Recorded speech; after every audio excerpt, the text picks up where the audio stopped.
Brüsseldə Avropa İttifaqı Xarici İşlər Nazirlərinin görüşü keçirilir. Müzakirə olunacaq əsas məsələlər arasında Rusiyanın Ukraynaya qarşı təcavüzü və Ukraynaya dəstəyi də var. Görüşdə nazirlər Ukrayna Xarici İşlər Naziri Andrey Şibiga ilə müzakirə aparacaqlar. Müzakirə olunacaq məsələlər arasında Belarusdan hibrid hücumlar, Yaxın Şərqdəki vəziyyət, Sahel bölgəsi və Sudanda var. Xarici İşlər Nazirləri Şurasının iclasından əvvəl ABŞ-ın sülh planı ilə bağlı mediada yayılan məlumatlarla bağlı açıqlamalar verildi. Avropa İttifaqının ali nümayəndəsi Kaja Kallasın dediyi kimi, istənilən planın həyata keçirilməsi üçün Ukraynalıların və Avropalıların iştirakı vacibdir. Bu mövqeyi Almaniyada daxil olmaqla digər Avropa ölkələri də bölüşür.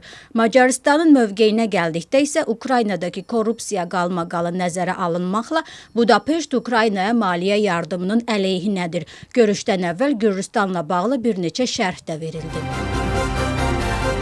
The Financial Times qəzeti Ukraynanın 28 maddəlik sülh planı ilə bağlı yeni detalları dərc edib. Nəşrin mənbələrinə görə bu plan Miamidə Rusiya və ABŞ nümayəndələri tərəfindən hazırlanıb.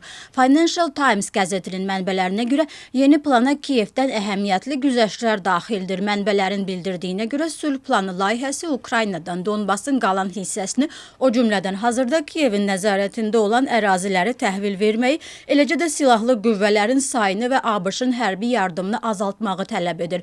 Financial Times qəzetinin məlumatına görə plana Ukraynada rus dilinin rəsmi dövlət dili kimi tanınması və Rus Pravoslav kilsəsinə rəsmi status verilməsi daxildir. Eyni zamanda Axios nəşri yazır ki, Donald Trump'ın xüsusi nümayəndəsi Steve Witkoff Ankaraya səfər zamanı planlaşdırıldı və orada Vladimir Zelenski və Türkiyənin Xarici İşlər Naziri Hakan Fidan ilə üç tərəfli görüşün keçirilməsi planlaşdırıldı. Lakin görüş nəticədə baş tutmadı. Çünki Ukrayna prezidenti ABŞ-ın yeni sülh təklifini müzakirə etməkdə maraqlı değildi. Parlamentin özünü idarə etmə komitəsi seçki məcəlləsini müzakirə etdi. Düzəlişləri David Matikaşvili təqdim etdi. Prosedur məsələləri komitəsinin sədri çıxışında immigrantların parlament seçkilərində iştirak qaydalarında edilən dəyişikliklərə diqqət yetirdi. Matikaşvili izah etdi ki, gələcəkdə Gürcüstan vətəndaşları parlament seçkilərində yalnız Gürcüstanda səs verəcəklər. Qanunverici qərarın səbəblərini beynəlxalq təcrübənin qəbul edilməsi, xarici müdaxilənin məhdudlaşdırılması və məlumatlı seçim edilməsi kimi adlandırdı. Düzəlişlər Georgi Qaxaryanın parlament komandası tərəfindən tənqid edildi. Şalva Kereselidze Gürcü arzusunun immigrantları səs vermə hüququndan məhrum etdiyini və onları cəzalandırmağa çalışdığını söylədi.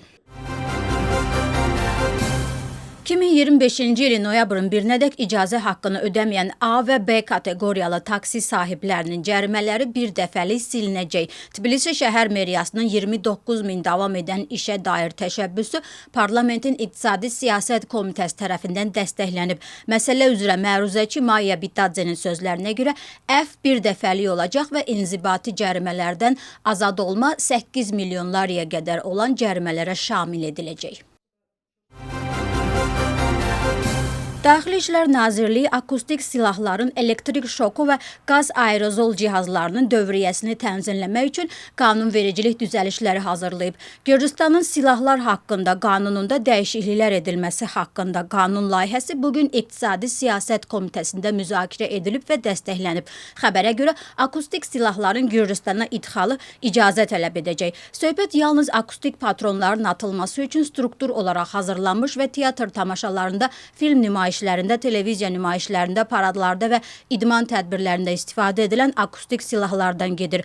Qaz aerozol cihazlarının, yəni bibar qazının idxalı da icazə tələb edəcək. Daxili İşlər Nazirliyinin ərazi orqanının yazılı razılığı təqdim edildikdə 18 yaşdan yuxarı şəxslər üçün alış mümkün olacaq. Elektrik şoku cihazlarının mülki dövriyyədə istifadəsi qadağan ediləcək. Onları yalnız inzibati orqanlar və ya özəl təhlükəsizlik təşkilatları idxal edə və istifadə edə biləcəklər. Qaradəniz platformasının 5-ci illik konfransı Avropa İttifaqı, Gürcüstan Biznes Şurası və Almaniya Beynəlxalq Əməkdaşlıq Cəmiyyətinin himayəsi altında keçirildi. Konfransda orta dəhliz nəqliyyat marşrutunun effektiv fəaliyyəti ilə bağlı çətinliklər və imkanlar müzakirə olunub. Əsas diqqət Qaradəniz vasitəsilə Avropa İttifaqı ilə ticarəti asanlaşdıracaq və qarşılıqlı əlaqələri gücləndirəcək konkret layihələr və islahatlara yönəldilib. Digər məsələlərlə yanaşı tərəflər vergilər tarifləri, eləcə də dəmiryolu, dəniz və nəqliyyat infrastrukturunun inkişafı məsələlərini müzakirə ediblər. Tədbirdə Gürcüstan, Avropa İttifaqı, Azərbaycan, Ermənistan və Orta Asiya ölkələrindən iştirakçılar iştirak ediblər. Konferansda Gürcüstanda akreditə olunmuş diplomatik korpusun, biznes asosiasiyalarının, özəl sektorun və vətəndaş cəmiyyəti təşkilatlarının təxminən 150 nümayəndəsi iştirak edib. Şəxsi məlumatların mühafizəsi haqqında qanuna edilən dəyişikliklər bugün İqtisadi Siyasət Komitəsinin iclasında müzakirə olunacaq. Yeni qanunvericilik təşəbbüsünə əsasən Korrupsiyaya qarşı mübarizə bürosu və şəxsi məlumatların mühafizəsi xidməti 1 mart 2026-cı il tarixində ləğv ediləcək və onların funksiya və səlahiyyətləri Dövlət Audit Xidmətinə veriləcək. Dəyişikliklər Dövlət Audit Xidmətinin şəxsi məlumatların emalının qanuniliyinə nəzarət sahəsində səlahiyyətləri məsələsini tənzimləyir. Qanunla ziddiyyətdə olan 14 yaşına çatmamış şəxslər üçün parlament xüsusi qanun qəbul etməyi planlaşdırır. Qanunvericilik orqanında artıq yeni qanun layihəsi irəli sürülüb.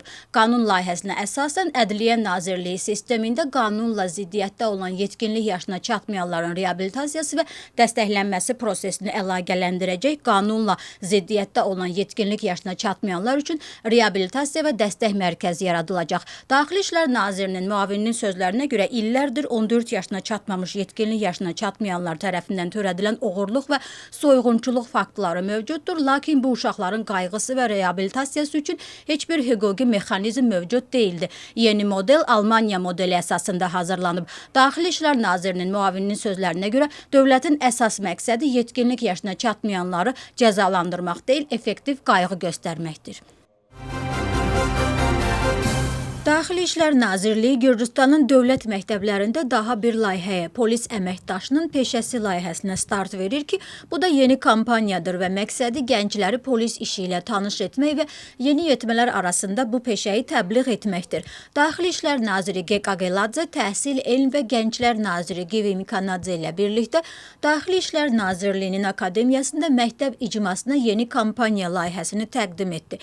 Nazir polis fəaliyyətinin və polis məmuru peşəsinin əhəmiyyətinə diqqət yetirdi.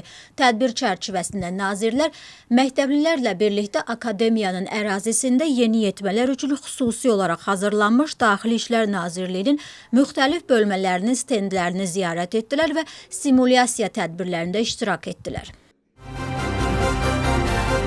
Levon Xabeyişvilinin ailə üzvləri, partiya üzvləri və dostları baş prokurorluğun qarşısında miting keçiriblər.